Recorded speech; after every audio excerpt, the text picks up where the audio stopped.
宜兰的五家甲东山乡部分的农地还未中划常常发生用路甲用水的争议。地方人士希望讲县政府赶紧来办理。县政府嘛讲因会先来听民众的意见，再来启动中划。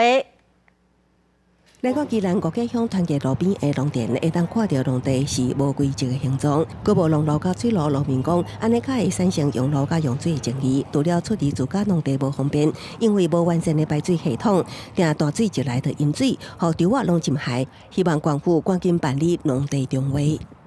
助产的真无方便，册啊嘛提不出来，对，排水嘛歹。三角形、六角形都全部有起林地一大堆。镜头来到东山乡三基村当地，也有要办理农地中划声音。也毋过工作当年利用策略调产，打造采围调产，佮办理的气球活动，加做观光点。工作希望，若要中划案启动，政府应该先行评估。